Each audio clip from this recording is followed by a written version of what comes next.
जिसमें बहुत सच्चाई है। उन्होंने कहा, हम सब बिखरे हुए हैं, योग हमें एकबद्ध करता है। ये बात मैं अब समझ रही हूं। मैं एक अभिनेत्री हूं। मानना पड़ेगा कि शरीर अहम है। लोग सोचते हैं कि ये बहुत आसान है, लेकिन अपने रूप को बनाए रखने के लिए बहुत मेहनत करनी पड़ती है। और ऊपर से काम का बोझ। मुझे जिंदगी में बहुत अच्छे मौके मिले, जिसके लिए मैं ऊपर वाले की शुक्रगुजार हूं। लेकिन फिलहाल मेरी जिंदगी इतनी व्यस्त है कि नींद क्या होती है ये मैं भूल ही गई हूं। मैं काफी समय से सोच रही थी कि जिंदगी जीने का कोई तो अच्छा तरीका होना चाहिए। मेरे पेरेंट्स और मेरे दोस्त काफी समय से मुझे योगा की तरफ लाने की कोशिश कर रहे थे। मैंने बिल्कुल उम्मीद नहीं की कि योग ऐसा होगा। ये तन, मन और आत्मा पर काम करता है। ये आप कह सकते हैं कि ये जीने का एक नया तरीका है, जीने का एक बेहतर तरीका, जीने का एक संपूर्ण तरीका।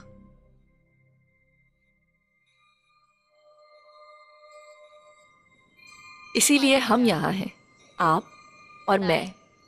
योगा का अभ्यास करने से मुझे आश्चर्यजनक परिणाम मिले। ये मैं यकीन के साथ कह सकती हूँ, और मेरा यकीन कीजिए कि योगा मैं जिंदगी भर करती रहूंगी।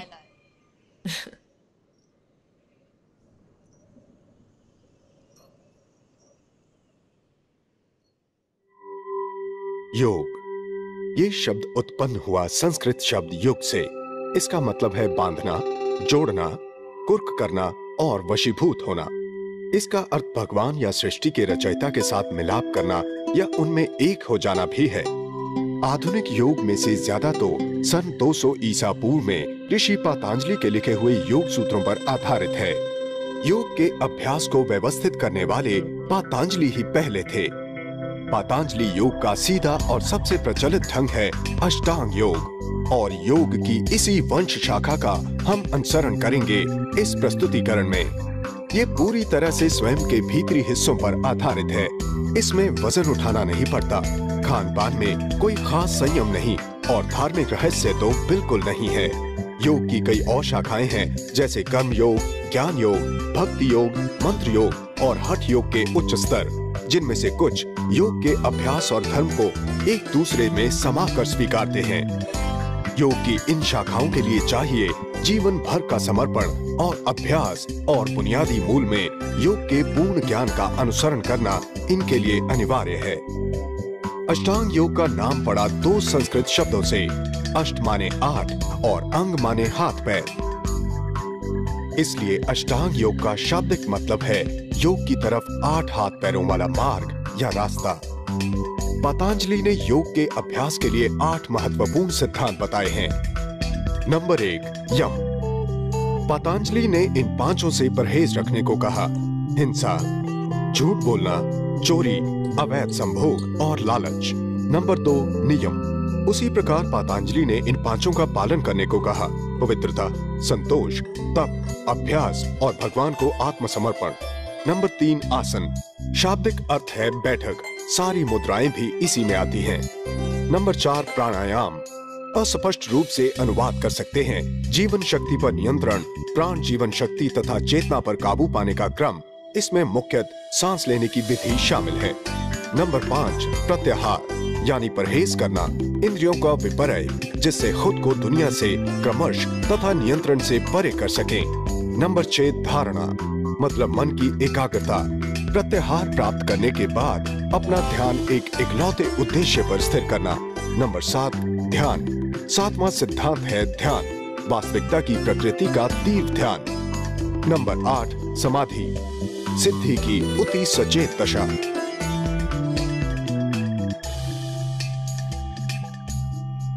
योग विशाल है। इसके फायदों को 1 घंटे में समझा पाना नामुमकिन है, पर अगर आप योग को अपने जीवन का हिस्सा बनाएं, तो ये आप में संतुष्टि का ऐसा एहसास जगाएगा जो बहुत कम लोग जान पाए हैं। मैं ये वादा करती हूँ। जहां तक मेरा सवाल है, मैं सिर्फ रास्ता दिखा सकती हूँ। शुरू करें?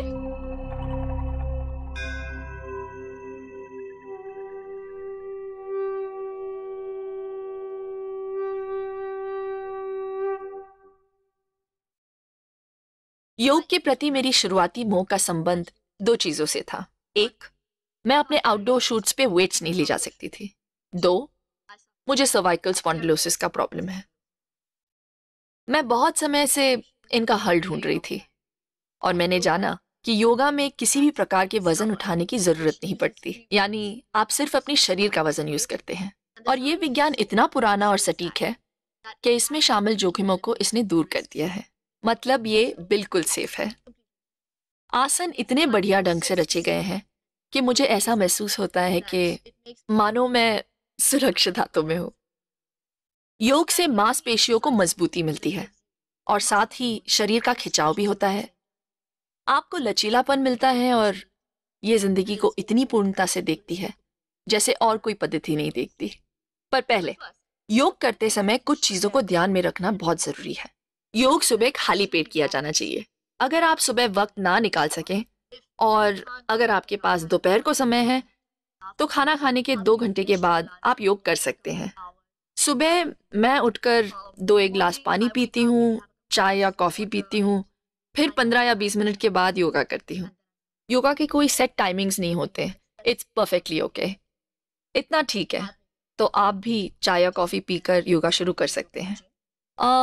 योग करते समय आरामदायक कपड़े पहने और कोई भी आसन करते वक्त ध्यान रखें कि आप अनकंफर्टेबल ना हो। किसी भी प्रकार का दर्द या असुविधा हो तो आसन से बाहर निकलें, पर झटके से नहीं, आराम से। आपको शुरू शुरू में थोड़ा दर्द तो जरूर होगा, पर वो चला जाएगा। जैसे कहा जाता है, बिना कष्ट के कृष्ण नहीं मिलते। तो नाक से सामान्य तरीके से सांस लेते रहें अगर मना ना किया गया हो। और what are we waiting for? Come on, let's go.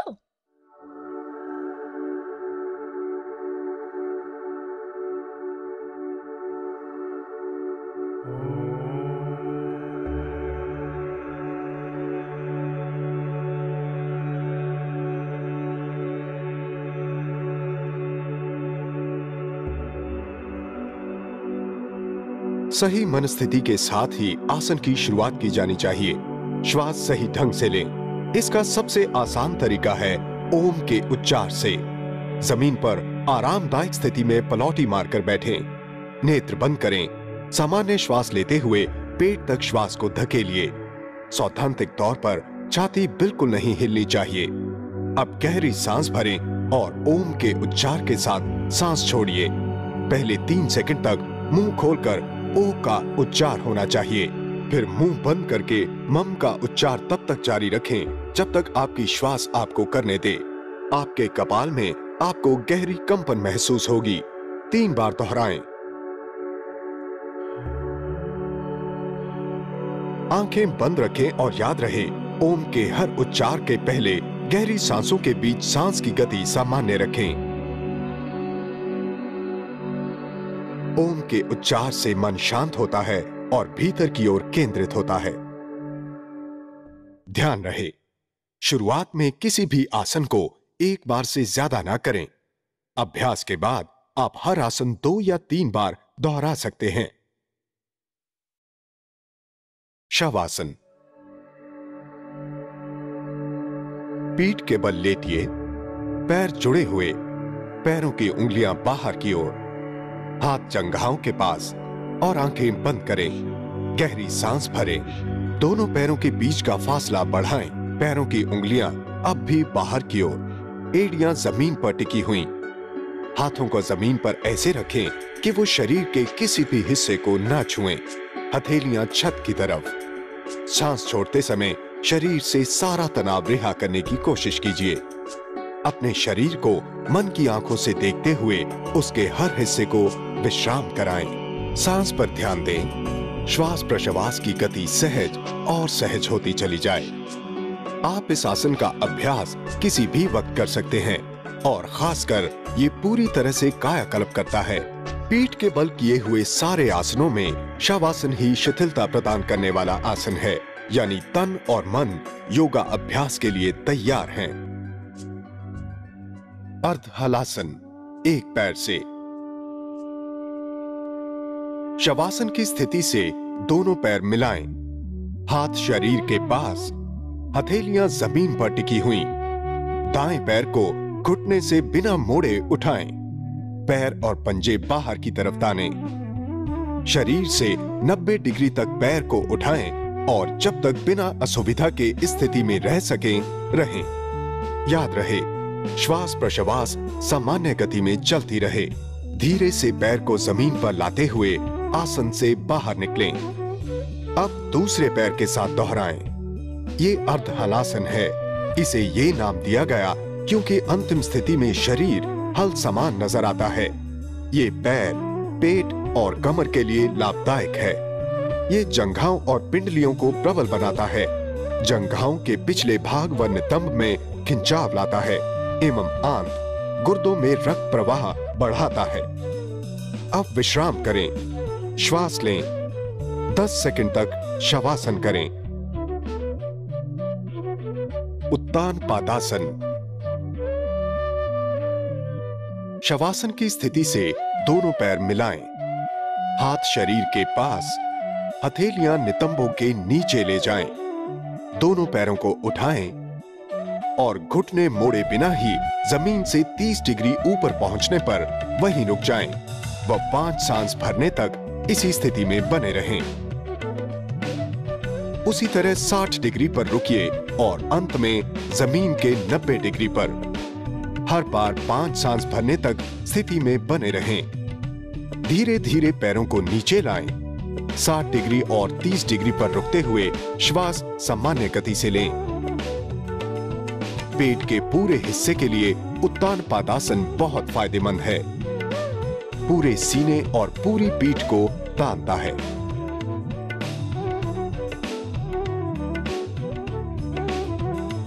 अर्ध पवन मुक्तासन। शवासन की स्थिति से पैरों को मिलाएं और हथेलियों को शरीर के पास रखें।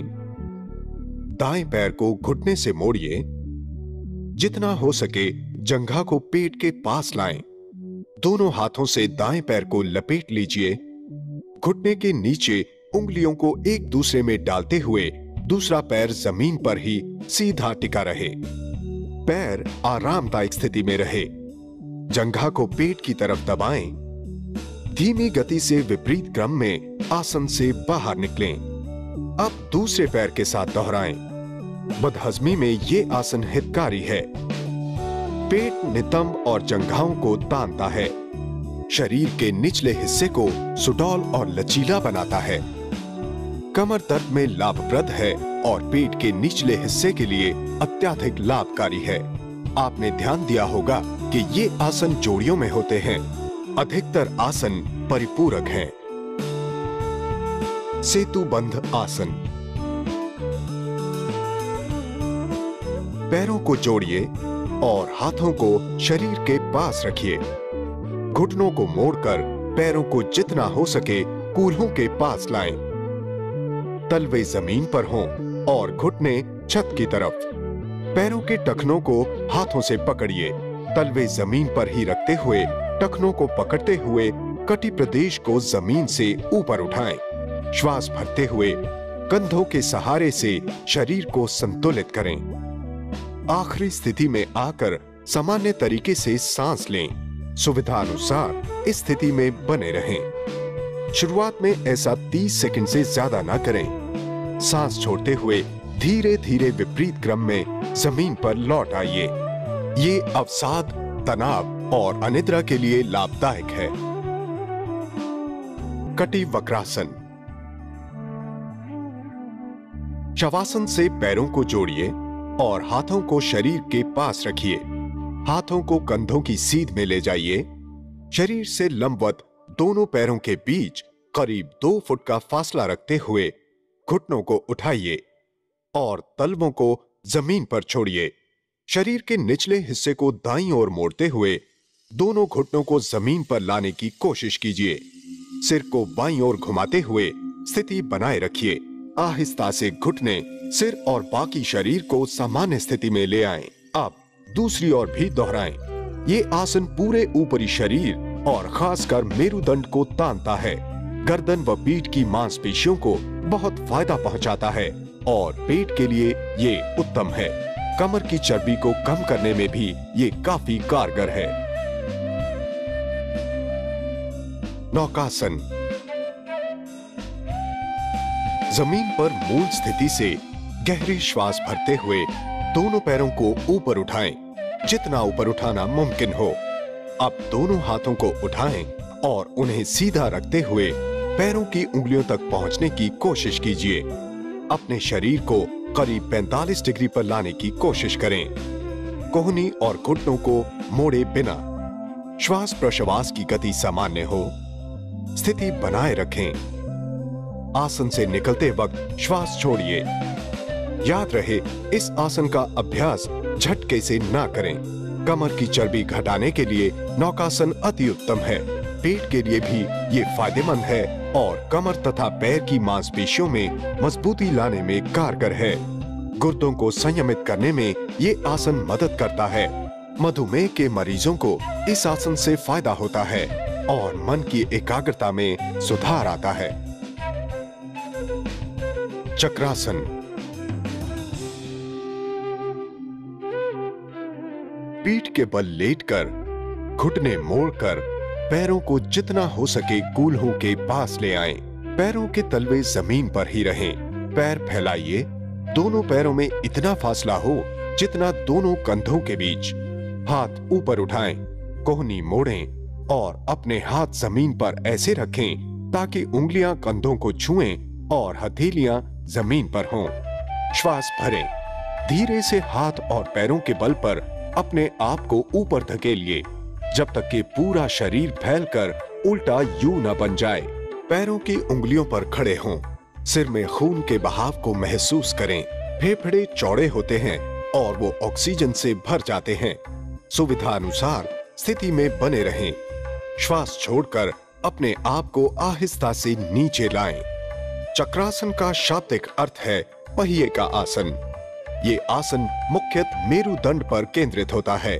उसे पूरी तरह तानता है, ऊपर से लेकर नीचे तक, और मेरुदंड तानने के कारण ये आसन नाड़ी मंडल पर काम करता है। ये सीने को भी तानता है, फेफड़ों को खोलता है और सांसों को गहरा तथा नियंत्रित करता है। इसलिए ये गुर्दों को संयमित करता है और ये हृदय के लिए भी अति उत्तम है। पेट के बल पर। ध्यान रहे, शुरुआत में किसी भी आसन को एक बार से ज्यादा ना करें। अभ्यास के बाद आप हर आसन 2 या 3 बार दोहरा सकते हैं। पेट के बल लेटिए। पैर सीधे और आरामदायक स्थिति में एक दूसरे से थोड़ी दूरी पर, हाथ शरीर के पास ही हों। सामान्य स्थिति में सिर एक तरफ घुमा कर रखें। मकरासन। पेट के बल लेटकर पैरों को फैला दीजिए। पैरों की उंगलियां बाहर की तरफ, एड़ियां अंदर की तरफ और जमीन को छूती हुई।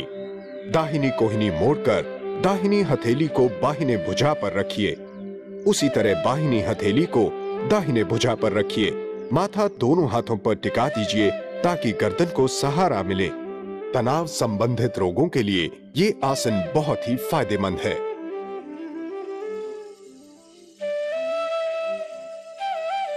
अर्धशलभासन। पेट के बल लेटिए। हाथों को जंघाओं के नीचे डालिए। हथेलियां ऊपर की तरफ। श्वास धीमी गति से भरते हुए दाहिना पैर जमीन से जितना ऊपर हो सके उठाइए। पैरों को सीधा रखें, घुटने से मोड़े बिना। दूसरे पैर पर वजन डाले बिना या पेट का निचला हिस्सा जमीन से ऊपर उठाए बिना जितनी देर हो सके इस आसन में बने रहें व श्वास भरें। श्वास छोड़ते हुए धीमे धीमे पैर जमीन पर ले आएं। अर्धशलभासन बाजुओं के विकास में लाभप्रद है व पेट की मांसपेशियों को बल प्रदान करता है। ये पेट, पीठ तथा आंतों को उत्तेजित करता है, मूत्राशय को मजबूत करता है और मेरुदंड को तानता है। अब हथेलियों को जंघाओं के नीचे से निकालकर विश्राम करें। भुजंगासन। सिर इस तरह रखें कि ठुड्डी जमीन पर हो। हाथों को सीने के पास लाएं। हथेलियां जमीन पर हों और पैर जुड़े हुए। सांस अंदर भरते हुए धीरे से सिर उठाएं। इसी अवस्था में रहें जहां सीना जमीन से ऊपर हो, पर ज्यादा नहीं। याद रहे, हाथ सिर्फ सहारा देने के लिए ही जमीन पर हैं। पूरा वजन हाथों पर मत डालिए। स्थिति में बने रहिए और आराम से सामान्य स्थिति में लौट आइए। इससे ऊंचे स्तर के लिए शुरुआत उसी प्रकार होगी, लेकिन इसमें सिर और सीने को जितना ऊपर हो सके उठाएं। कूल्हों की मांसपेशियों में कसाव लाएं ताकि पीठ सुरक्षित रहे। पेट के नीचे का हिस्सा जमीन पर रहना चाहिए। स्थिति में बने रहिए, फिर धीरे से वापस जमीन पर लौट जाइए। भुजंगासन मेरुदंड को तानता है, कमर व हाथों को बल देता है और फेफड़ों व सीने को मजबूती देता है।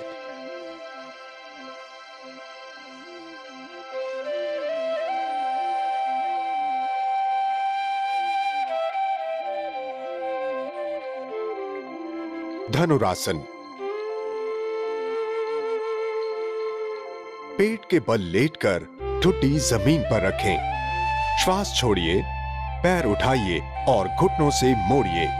पैरों को अपनी ओर लाएं, पीछे झुकें और दाएं हाथ से दाएं टखने को पकड़ें व बाएं हाथ से बाएं टखने को पकड़ें। सांस भरें, टखने को ऊपर की ओर खींचते हुए जंघाओं को जमीन के ऊपर उठने दें। साथ ही सीने को जमीन के ऊपर उठाएं। सांस रोके रखिए।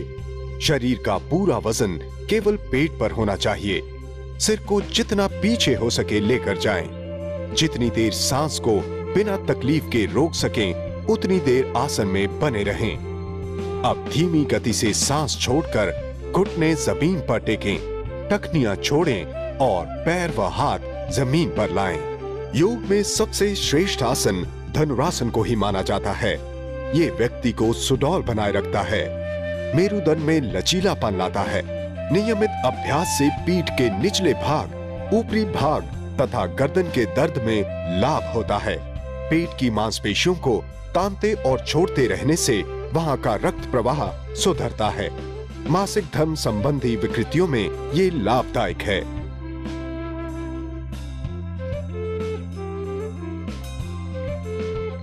तीस सेकंड्स तक शवासन करें ताकि शरीर पूर्ण विश्राम कर सके।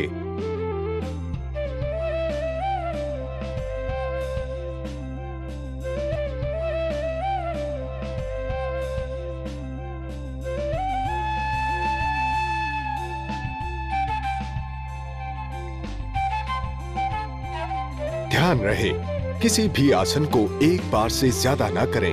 अभ्यास के बाद आप हर आसन 2 या 3 बार दोहरा सकते हैं। ताड़ासन। सीधे खड़े हों, कमर सीधी रखें, पैरों के बीच थोड़ा फासला। दोनों हाथों की उंगलियों को एक दूसरे में फंसाकर सिर के ऊपर उठाएं। शरीर व हाथों को और ऊपर तानने की कोशिश करें। सांस भरें, पैरों की उंगलियों पर खड़े हों और सांस सामान्य हो। स्थिति में बने रहें। शरीर के हर भाग, यहां तक कि सिर में भी तनाव महसूस करें। सांस छोड़ते हुए आसन से विपरीत क्रम में बाहर निकलें। सांस को सिर, छाती, पेट, पैर और तलवे से गुजरते हुए महसूस करें। विश्राम के बाद इसे फिर दोहराएं। इस आसन में बिल्कुल सीधे खड़े होने से संतुलन, चेतना व श्वास प्रश्वास में सुधार आता है।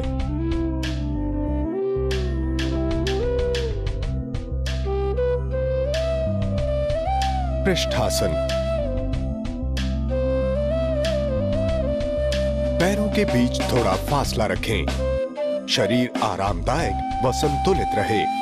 सांस भरते हुए हथेलियों को कमर पर रखें। अब जितना हो सके पीछे झुकें। हाथों से शरीर को सहारा दें। काबिलियत से ज्यादा ना करें। सांस बाहर छोड़ते हुए सामान्य स्थिति में लौट आएं। हालांकि देखने में ये बहुत आसान है, पर ये आसन लचीलापन लाता है, रीढ़ व पीठ की मांसपेशियों को मजबूती देता है और श्वास प्रणाली को बेहतर बनाता है। शरीर को खड़ी अवस्था के बाकी आसनों के लिए तैयार करता है। पाद हस्तासन। पैरों के बीच दूरी रखकर खड़े हों और हाथ सीधे ऊपर उठाएं। थोड़ा पीछे झुकें। सांस छोड़ते हुए आगे की ओर झुकें। पहले कमर से, फिर गर्दन और अंत में सिर को झुकाएं। झुकते समय कूल्हों को थोड़ा पीछे धकेलें। पैरों की उंगलियों को छुएं। शुरुआत में घुटने मुड़े तो कोई बात नहीं। सांस भरें, उठें और सामान्य स्थिति में लौट आएं। इसे दोहराएं। पाद हस्तासन पैरों और घुटनों के लिए लाजवाब है। पेट की चर्बी को घटाने व कपाल में रक्त प्रवाह बढ़ाने में ये मदद करता है।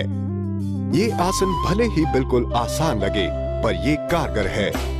अब तक आपने देखा होगा कि किस तरह अलग अलग आसन शरीर के अलग अलग हिस्सों पर काम करते हैं, पर ज्यादातर ये एक साथ काम करते हैं।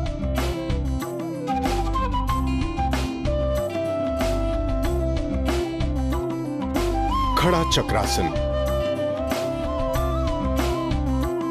पैरों को थोड़ी दूरी पर रखकर खड़े हों।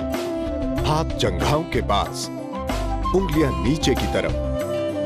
एक हाथ को उठाकर शरीर से 90 डिग्री पर लाएं। हाथ को तानिए। अब शरीर को जितना हो सके दूसरी ओर झुकाएं, ताकि शरीर में गोलाई आए। घुटने न मोड़ें।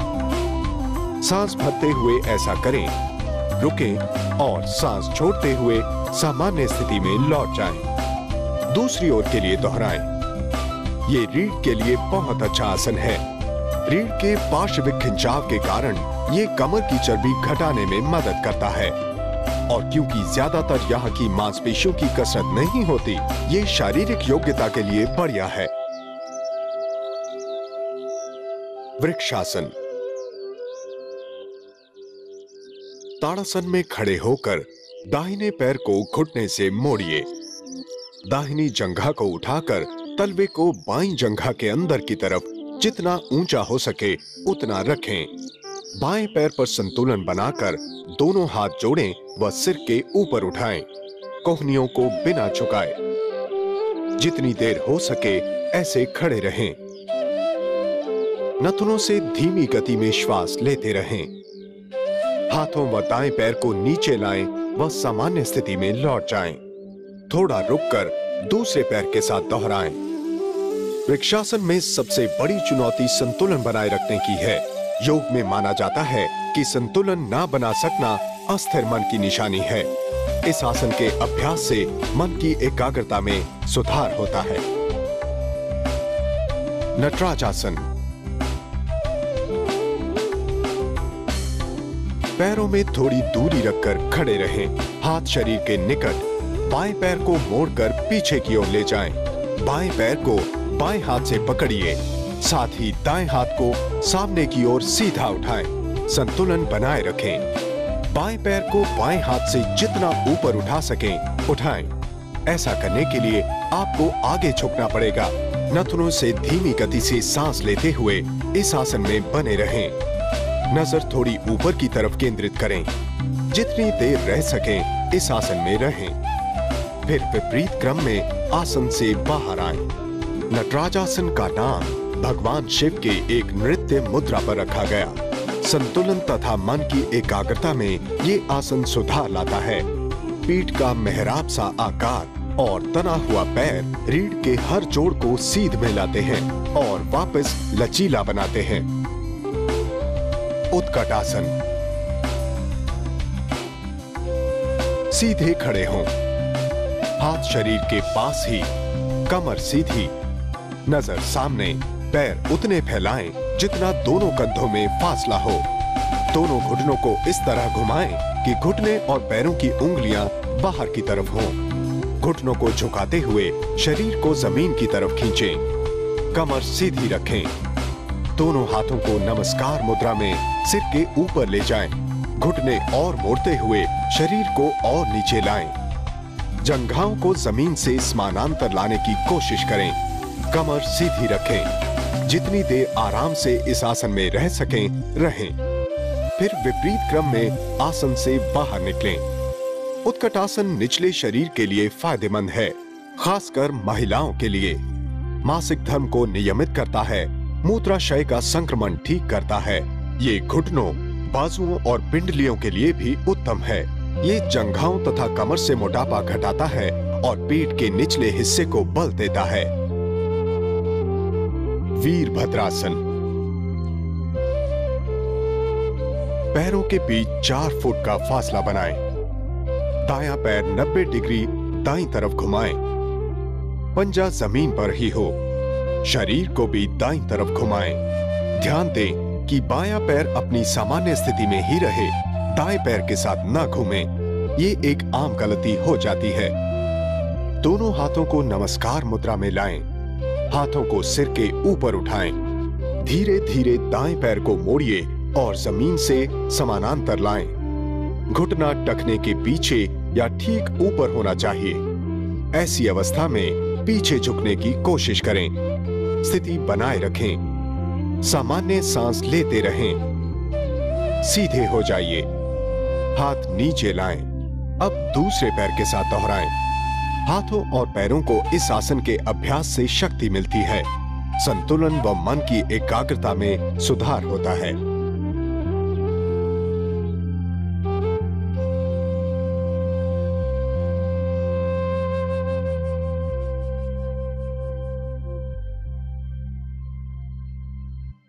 ध्यान रहे, किसी भी आसन को एक बार से ज्यादा ना करें। अभ्यास के बाद आप हर आसन 2 या 3 बार दोहरा सकते हैं। व्रजासन। बैठकर करने वाले आसनों के लिए व्रजासन ही आधार माना जाएगा। व्रजासन में आप इस तरह बैठ सकते हैं। अपनी एड़ियों पर बैठिए। घुटने और पैर जुड़े हुए।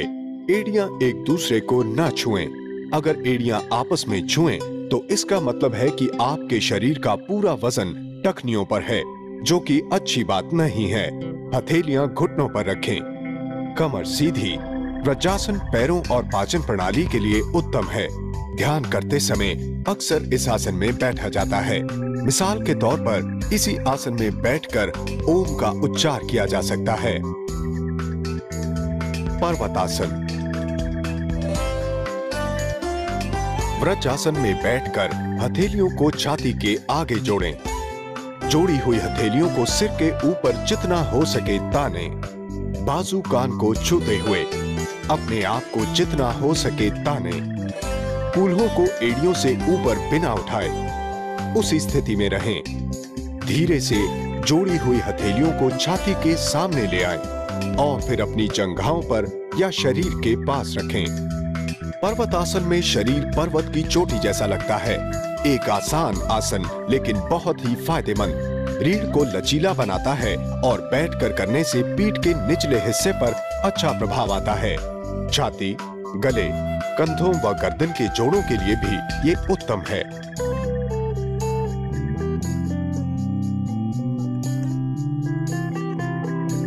शशांकासन। व्रजासन में बैठें। दोनों घुटनों के बीच 1 फुट की दूरी रखें। सांस भरें। सांस छोड़ते हुए नितंबों से शरीर का ऊपरी हिस्सा झुकाएं। हाथों को बाहरी ओर तानकर जमीन पर टिकाएं। हाथों के बीच उतनी दूरी रहे जितनी दोनों कंधों के बीच होती है। कोहनियों को भी ढीला करके जमीन पर टिकाएं ताकि हाथ बिल्कुल तनाव रहित हों।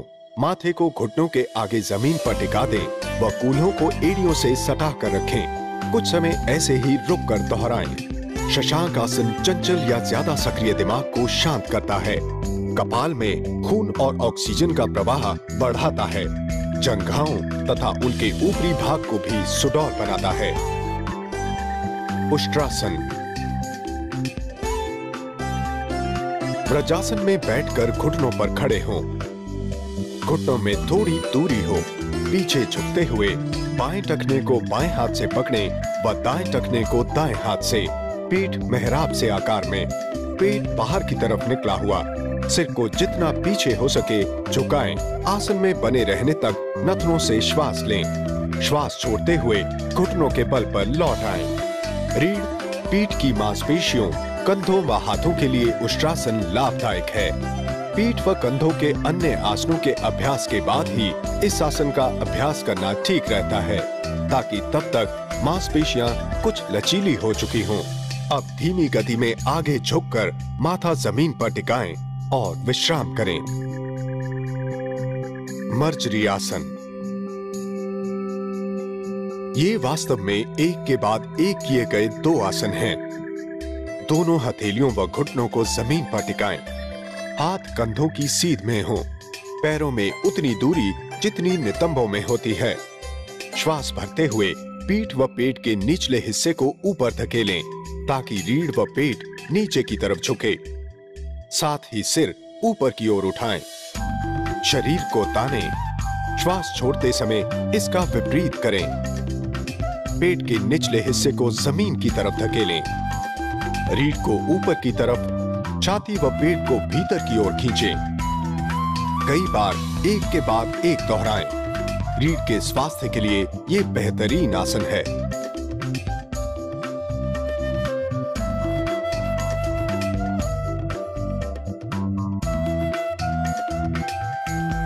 व्यग्रासन। मर्जरी आसन की पहली स्थिति में जब रीढ़ नीचे की तरफ झुकी हो, श्वास भरकर दाएं पैर को उठाएं। दायां तलवा ऊपर उठी हुई गर्दन की तरफ व गर्दन से समानांतर हो, ताकि पैर मेहराब से आकार में हो। स्थिति में बने रहें। श्वास छोड़ते हुए पैर को सामान्य स्थिति में ला दीजिए। व्यग्रासन माने बाघ का आसन। पेट की मांसपेशियों व रीढ़ की स्नायुओं के लिए ये अति उत्तम है। सायाटिका की पीड़ा से राहत मिलती है, मांसपेशियों को सुदृढ़ बनाता है। मर्जरी आसन के साथ ये आसन भी गर्भवती महिलाओं व नई बनी मांओं के लिए लाभदायक है। इन दोनों आसनों का अभ्यास सबसे सरल है। फिर भी करने से पहले अपने डॉक्टर की सलाह जरूर लें। डिलीवरी के बाद कोख व आसपास की मांसपेशियों को तानता है, बल देता है व आराम देता है।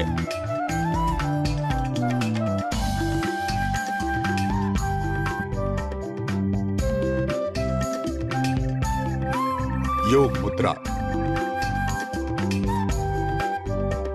पद्मासन में बैठकर या किसी भी आरामदायक स्थिति में पलौटी मारकर या वज्रासन में हाथों की उंगलियों को पीठ के पीछे आपस में फंसा दें।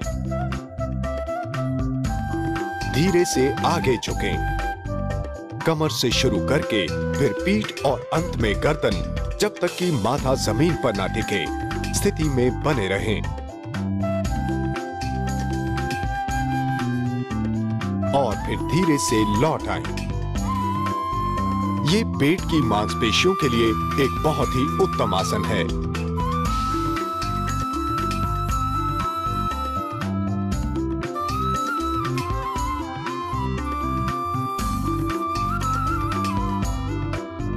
वक्रासन। सीधे बैठकर पैरों को सामने फैलाएं। बाएं पैर को घुटने से मोड़कर उसका तलवा दाएं घुटने के पास जमीन पर टिका दें। बायां हाथ शरीर के पीछे 9 इंच की दूरी पर रखें और अब अपने दाएं हाथ को बाएं पैर के टखने पर ले जाएं। शरीर के ऊपरी भाग को बाईं ओर मोड़ें, जैसे कि आप पीछे देखना चाह रहे हों। स्थिति में बने रहें। सामान्य स्थिति में लौटने के लिए पहले गर्दन वापस घुमाएं, फिर दायां हाथ और उसके बाद बायां हाथ। अब दूसरी तरफ दोहराएं।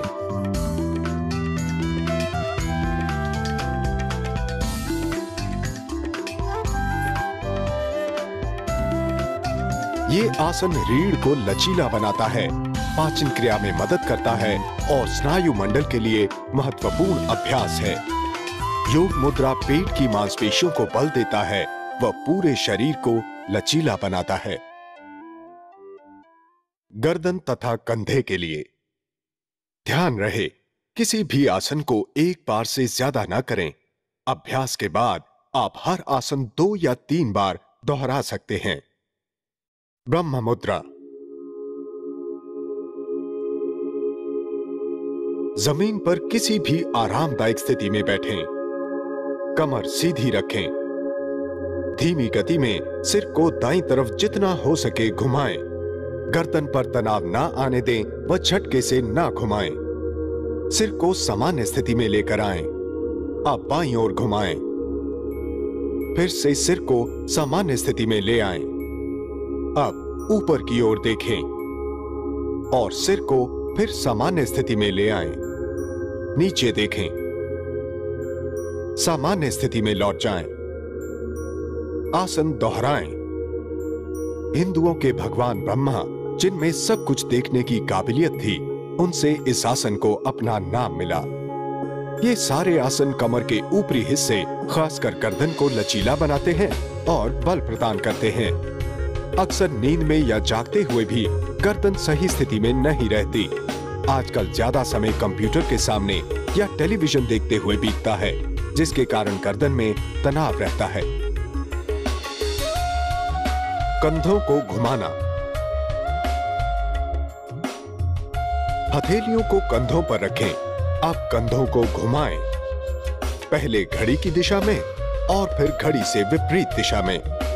हर बार कोहनियां आपस में छुएं। ध्यान रखें कि शरीर का कोई और अंग ना तो हिले और ना ही उस पर तनाव आए।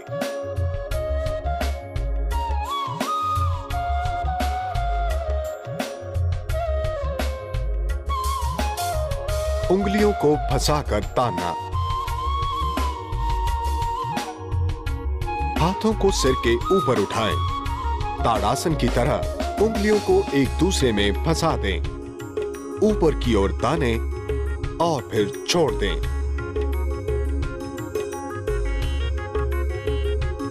गर्दन के पीछे उंगलियों को फंसाना।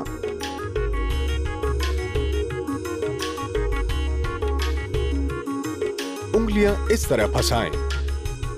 अब फंसी हुई उंगलियों को गर्दन के पीछे टिकाएं। कोहनियों को जितना हो सके पीछे की तरफ धकेलें। ये सीने के जोड़ों के लिए फायदेमंद है।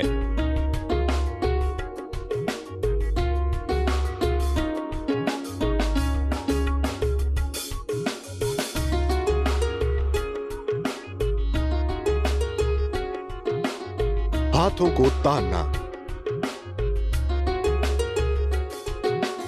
हाथों को सामने फैलाएं, फिर उन्हें शरीर से 90 डिग्री बाहर की तरफ लाएं। धीमी गति में हाथों को अपने पीछे धकेलिए। थोड़ी तकलीफ हो वहां तक हाथों को लेकर जाएं। हाथों को अब धीरे धीरे वापस विपरीत क्रम में लाएं और फिर नीचे ला दें शरीर के पास।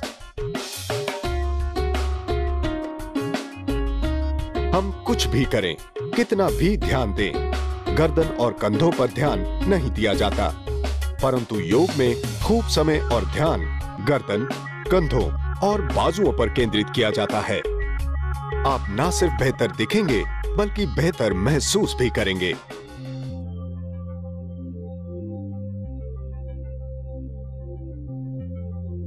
कपालभाति। ध्यान दें कि इस प्राणायाम को करने से 2 घंटे पहले तक आपने कुछ खाया ना हो। किसी भी आरामदायक स्थिति में बैठें, जैसे पलौठी मारकर। श्वास भरें। पेट के निचले हिस्से की मांसपेशियों को तेजी से सिकोड़कर नथनों से हवा बाहर फेंकें। फिर पेट को आराम दें। ऐसा करते हुए सांस अपने आप अंदर ली जाएगी। अब इसे तेजी से दोहराएं। यदि आप पहली बार कर रहे हो तो 5 बार से ज्यादा न करें। अभ्यास के साथ आप 1 बार श्वास भरकर 10 बार बाहर छोड़ सकते हैं। ऐसा 3 बार से ज्यादा ना करें, ताकि शरीर आरामदायक स्थिति में हो। इस प्राणायाम के जरिए फेफड़ों की सफाई होती है। अनुलोम विलोम। दाएं हाथ की तर्जनी व बीच की उंगली को अंदर की तरफ मोड़कर अंगूठे व छोटी उंगली को तान दें।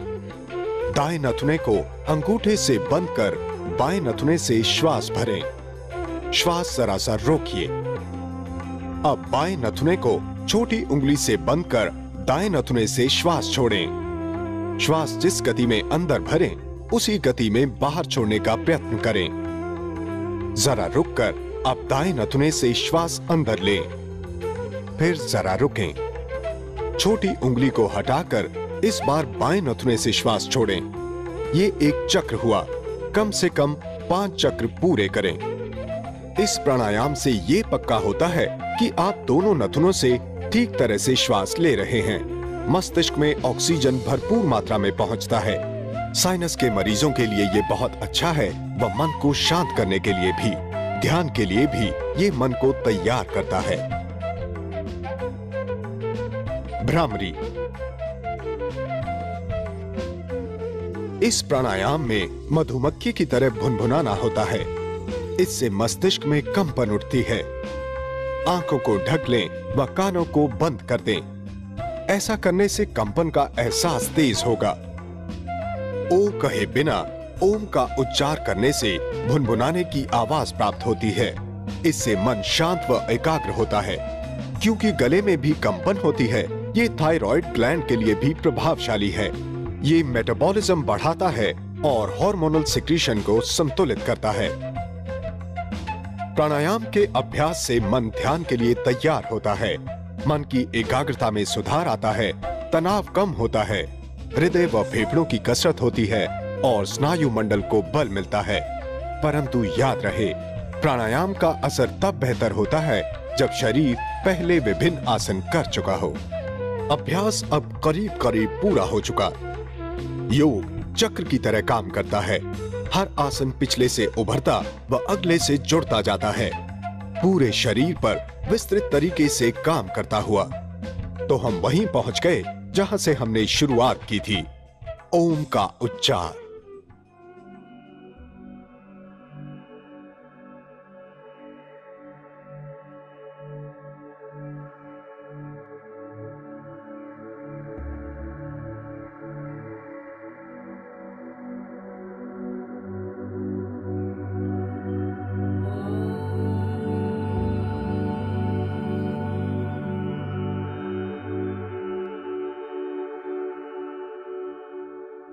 कंग्रेचुलेशंस, आपने अपना योग अभ्यास पूरा किया। मिलिए अपने नए रूप से।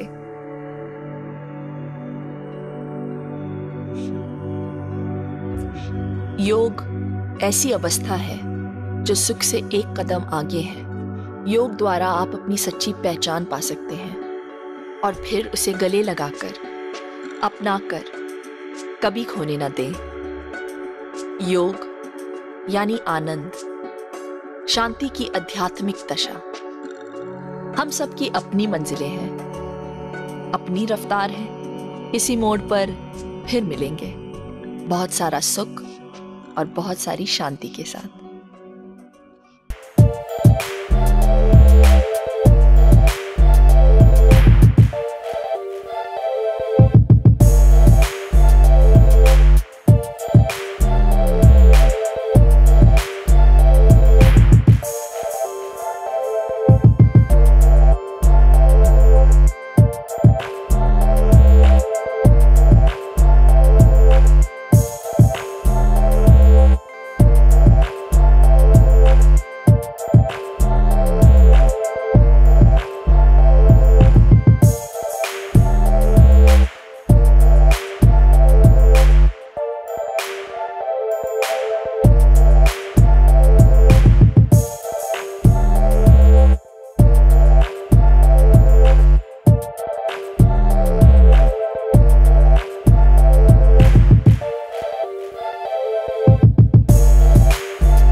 हाय।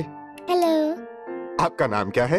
मेरा नाम स्वीनी है। हाय स्विनी, आप क्या करती हैं? मैं स्कूल जाती हूँ और मैं एक एक्ट्रेस हूँ। सचमुच एक्ट्रेस हो? ये तो अच्छी बात है। याप। हाँ, ठीक ठाक है। मतलब अगर रोल अच्छा हो तो मजा आ जाता है, वरना कोई खास बात नहीं। अच्छा, तो सेट पर होना कैसा लगता है? काफी बोरिंग है। मतलब मुझे पढ़ाई करनी पड़ती है और होमवर्क करना पड़ता है और बाकी सब भी। और जब तुम्हारा काम पूरा हो जाए तब? फिर मैं घर जाती हूँ। नहीं, मेरा मतलब सेट पर। ओह, वहाँ गेम्स खेल सकती हूँ। ओह, याद आया, मेरे पास एक गेम है, लेकिन उसे मेरे साथ खेलने से सब डरते हैं क्योंकि वो सब हर बार हार जाते हैं और अब जैसे ही वो मुझे देखते हैं वो भाग जाते हैं। ये कैसा गेम है? ये है शिल्पा शेट्टी चैलेंज। सचमुच? यस। तुम शिल्पा शेट्टी के बारे में सब कुछ जानती हो? चैलेंज? शिल्पा का जन्म हुआ था 8 जून 1975 को। वो सेंट एंथनी स्कूल में पढ़ी, जहां वो वॉलीबॉल टीम की कप्तान थी। उन्होंने भरतनाट्यम भी सीखा और वो ताइक्वांडो एक्सपर्ट है। स्कूल की पढ़ाई के बाद उन्होंने अपनी तस्वीरें खिंचवाई। 1 साल बाद उन्होंने लिम्का की एक एड की और 17 साल की उम्र में उन्होंने अपनी पहली फिल्म की शाहरुख खान के साथ, बाजीगर। उसके बाद धड़कन के साथ तो सारे डायरेक्टर्स उनसे प्यार करने लग गए। पहले आया यूपी और बिहार, फिर रिश्ते और फिर उनका सबसे अच्छा अभिनय फिर मिलेंगे में, जिसमें उन्होंने एक HIV पेशेंट का किरदार निभाया। फिर 2005 में वो बन गई एक एक्शन स्टार 10 के साथ।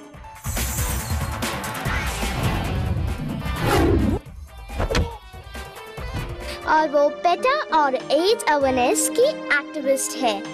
फिर 2007 में सेलिब्रिटी बिग ब्रदर में हिस्सा लेने वाली वो पहली भारतीय बनी और अब वो एक बहुत बड़े म्यूजिकल शो पर काम कर रही है। अभिनेत्री बनने में वो मेरी प्रेरणा है। I really like her.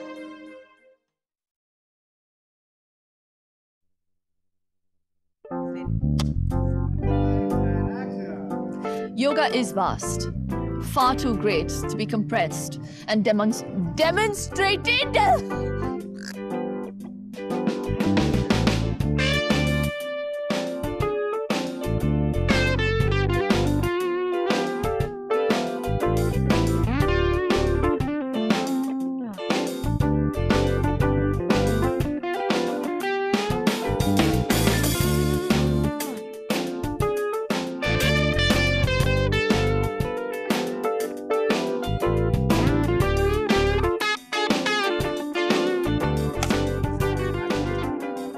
You think the bonuses ever stop coming? Come on, it's Shilpa Shetty's Guide to Yoga. Ideally, you should run the whole program, but sometimes you won't have the time, sometimes you won't have the patience, sometimes you run out of whatever. I don't know where I am stuck now. Go behind, go behind, go behind! No, no, no! God.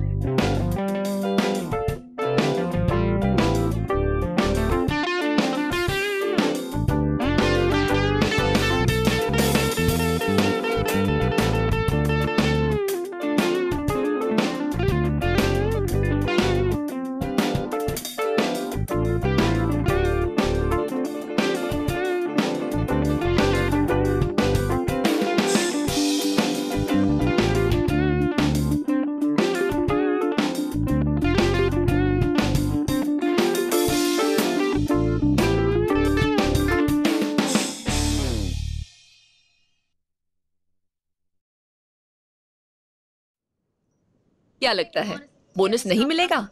Come on, ये शिल्पा शेट्टी का yoga DVD है। अच्छा, इसे मैं झटपट वाला programme कहती हूँ। जी हाँ, 15 मिनट वाला झटपट वर्कआउट जो पूरे शरीर पर काम करेगा। वैसे तो पूरा वर्कआउट करना चाहिए, पर कभी कभी समय की कमी, तो कभी सब्र की, या फिर कभी आलसीपन। ऐसे में बस कुछ जल्दी कर सके तो ठीक है, पर सिर्फ कभी कभी। शिल्पा शेट्टी का झटपट योगा प्रोग्राम। लेट्स गो।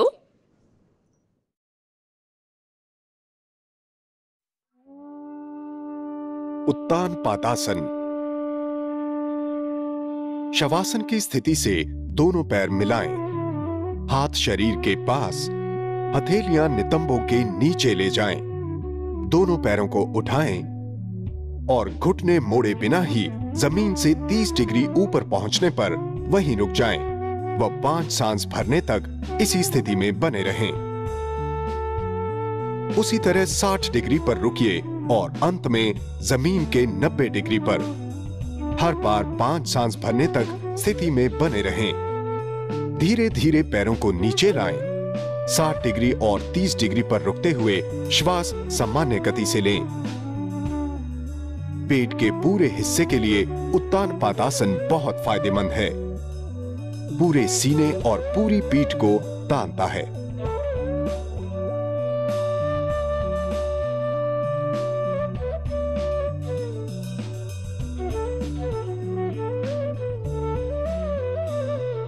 धनुरासन।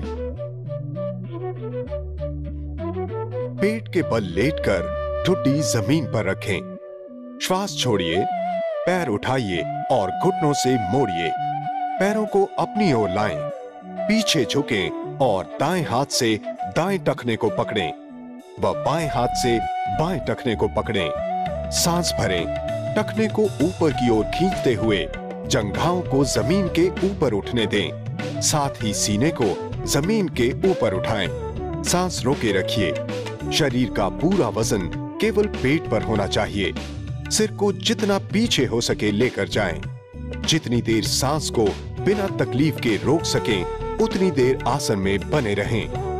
अब धीमी गति से सांस छोड़कर घुटने जमीन पर टेकें, टखनियां छोड़ें और पैर व हाथ जमीन पर लाएं। योग में सबसे श्रेष्ठ आसन धनुरासन को ही माना जाता है।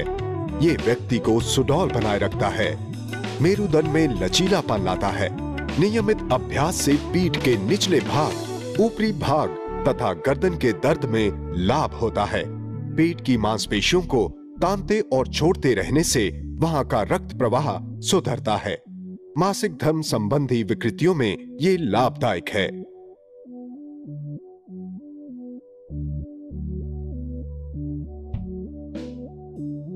खड़ा चक्रासन। पैरों को थोड़ी दूरी पर रखकर खड़े हों। हाथ जंघाओं के पास, उंगलियां नीचे की तरफ। एक हाथ को उठाकर शरीर से 90 डिग्री पर लाएं। हाथ को तानिए। अब शरीर को जितना हो सके दूसरी ओर झुकाएं ताकि शरीर में गोलाई आए। घुटने न मोड़ें। सांस भरते हुए ऐसा करें। रुकें और सांस छोड़ते हुए सामान्य स्थिति में लौट जाएं। दूसरी ओर के लिए दोहराएं। ये रीढ़ के लिए बहुत अच्छा आसन है। रीढ़ के पार्श्विक खिंचाव के कारण ये कमर की चर्बी घटाने में मदद करता है और क्योंकि ज्यादातर यहाँ की मांसपेशियों की कसरत नहीं होती, ये शारीरिक योग्यता के लिए बढ़िया है। वीरभद्रासन। पैरों के बीच 4 फुट का फासला बनाएं। दायां पैर 90 डिग्री दाईं तरफ घुमाएं। पंजा जमीन पर ही हो। शरीर को भी दाईं तरफ घुमाएं। ध्यान दें कि बायां पैर अपनी सामान्य स्थिति में ही रहे, दाएं पैर के साथ न घूमें। ये एक आम गलती हो जाती है। दोनों हाथों को नमस्कार मुद्रा में लाएं। हाथों को सिर के ऊपर उठाएं। धीरे धीरे दाएं पैर को मोड़िए और जमीन से समानांतर लाएं। घुटना टखने के पीछे या ठीक ऊपर होना चाहिए। ऐसी अवस्था में पीछे झुकने की कोशिश करें। स्थिति बनाए रखें। सामान्य सांस लेते रहें। सीधे हो जाइए। हाथ नीचे लाएं। अब दूसरे पैर के साथ दोहराएं। हाथों और पैरों को इस आसन के अभ्यास से शक्ति मिलती है। संतुलन व मन की एकाग्रता में सुधार होता है।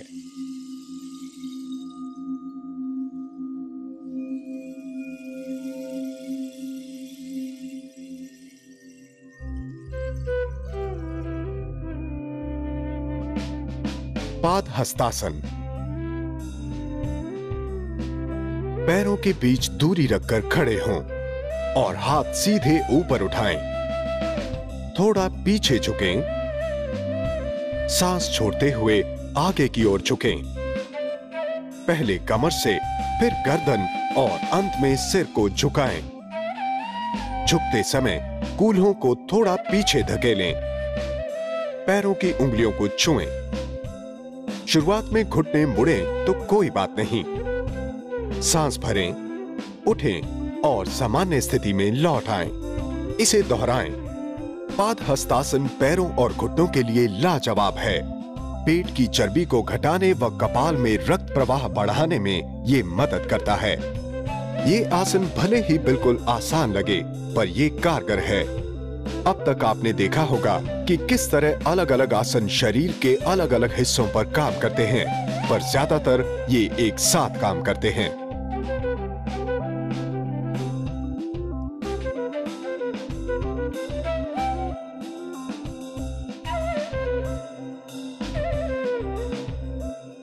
वक्रासन। सीधे बैठकर पैरों को सामने फैलाएं। बाएं पैर को घुटने से मोड़कर उसका तलवा दाएं घुटने के पास जमीन पर टिका दें।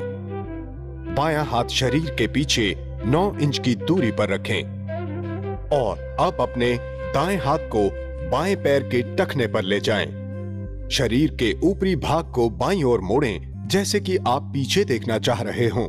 स्थिति में बने रहें। सामान्य स्थिति में लौटने के लिए पहले गर्दन वापस घुमाएं, फिर दायां हाथ और उसके बाद बायां हाथ। अब दूसरी तरफ दोहराएं।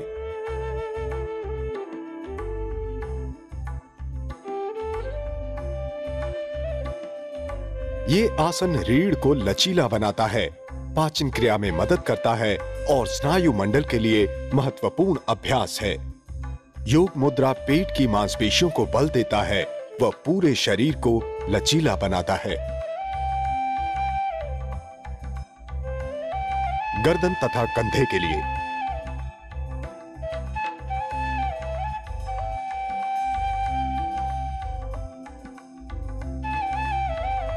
कंधों को घुमाना। हथेलियों को कंधों पर रखें। अब कंधों को घुमाएं, पहले घड़ी की दिशा में और फिर घड़ी से विपरीत दिशा में। हर बार कोहनियां आपस में छुएं। ध्यान रखें कि शरीर का कोई और अंग ना तो हिले और ना ही उस पर तनाव आए।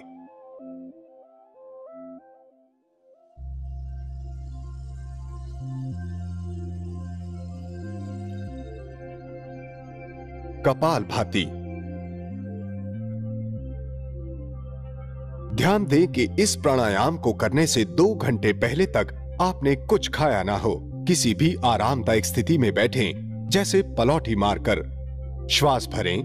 पेट के निचले हिस्से की मांसपेशियों को तेजी से सिकोड़कर नथुनों से हवा बाहर फेंकें, फिर पेट को आराम दें। ऐसा करते हुए सांस अपने आप अंदर ली जाएगी। अब इसे तेजी से दोहराएं। यदि आप पहली बार कर रहे हो तो 5 बार से ज्यादा ना करें। अभ्यास के साथ आप 1 बार श्वास भरकर 10 बार बाहर छोड़ सकते हैं। ऐसा 3 बार से ज्यादा ना करें। बाकी शरीर आरामदायक स्थिति में हो।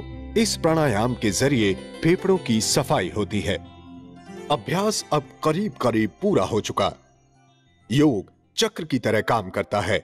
हर आसन पिछले से उभरता व अगले से जुड़ता जाता है, पूरे शरीर पर विस्तृत तरीके से काम करता हुआ। तो हम वहीं पहुंच गए जहां से हमने शुरुआत की थी, ओम का उच्चार।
nobody knows that we're shooting with Mr. Khan, with Shah Rukh Khan on this boat, okay? Is he there? Is he in the boat? Oh, wait, let's move.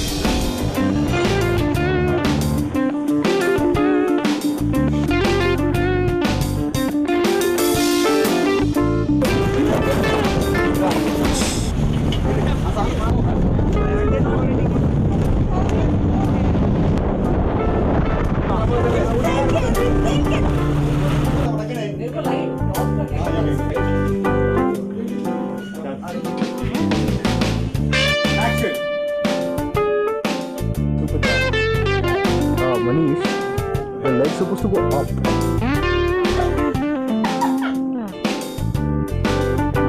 Ready? Bring for take and roll camera. And action. Action. Cut. Action! Action!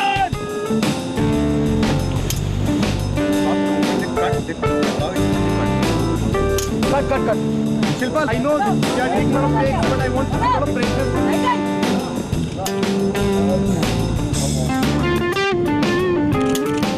We got that. Got that. I love India!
Shot's audio is good, we're gonna finish. If it's bad, I love my cameraman.